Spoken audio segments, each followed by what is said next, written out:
जब भी इजराइल के खिलाफ बदले की बात होती है तो सबसे पहले निगाहें फिलिस्तीन या ईरान की तरफ जाती हैं।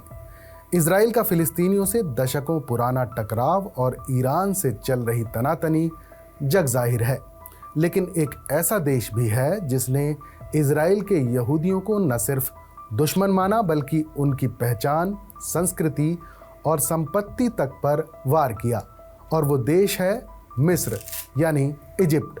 जब पूरी दुनिया के यहूदी पासओवर का त्यौहार मनाते हैं और प्राचीन मिस्र से अपने पूर्वजों के पलायन यानी एक्सोडस को याद करते हैं, ठीक उसी वक्त एक रिपोर्ट सामने आई है जिसमें दावा किया गया है कि असली पलायन तो 20वीं सदी के मिस्र में हुआ था।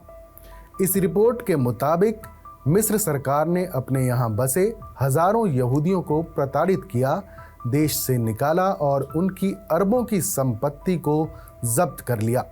Justice for Jews from Arab countries नाम की संस्था यानी JJAC की एक रिपोर्ट के मुताबिक 1948 से 1967 के बीच मिस्र के यहूदियों को दुश्मन घोषित किया गया और देश निकाला दे दिया गया।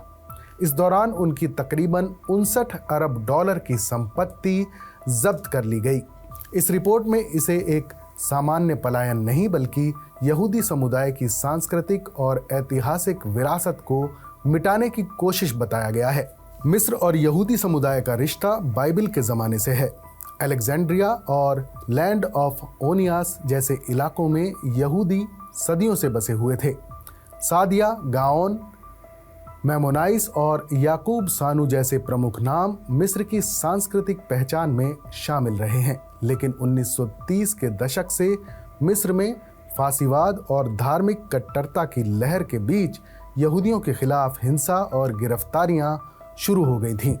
इजराइल की स्थापना यानी 1948 के बाद मिस्र सरकार ने यहूदियों को ज़ायनिस्ट कहकर दुश्मन ठहरा दिया। फिर 1956 के स्वेज संकट और 1967 में 6 दिन के युद्ध यानी 6 डेज वॉर के दौरान हजारों यहूदियों को गिरफ्तार किया गया या जबरन देश छोड़ने पर मजबूर किया गया। इस दौरान तकरीबन 63,000 यहूदी मिस्र से पलायन कर गए। बताया जा रहा है कि आज मिस्र में सिर्फ 2 यहूदी बचे हैं। JJAC की रिपोर्ट में दावा किया गया है कि यहूदियों को खुलेआम कहा गया कि वो ज़ायनिस्ट हैं और देश के दुश्मन हैं, इसलिए उनकी संपत्ति जब्त की जा रही है। कई परिवार ऐसे भी थे जिन्हें बिना किसी मुआवजे के निकाला गया और उनकी पीढ़ियों की जमा पूंजी और संपत्तियां जब्त कर ली गईं। मिस्र के राष्ट्रपति अब्देल फतह अल सीसी ने 2023 में दावा किया था कि यहूदी हमेशा मिस्र में शांति से रहते आए हैं, लेकिन JJAC की रिपोर्ट कुछ और ही कहानी बताती है। संगठन के प्रमुख स्टैनली उरमन का कहना है कि मिस्र के यहूदी न सिर्फ वहां की संस्कृति में रचे बसे थे बल्कि उन्होंने देश की अर्थव्यवस्था को भी मजबूत किया था, और उनके साथ हुआ ऐसा सलूक एक ऐतिहासिक नाइंसाफी है।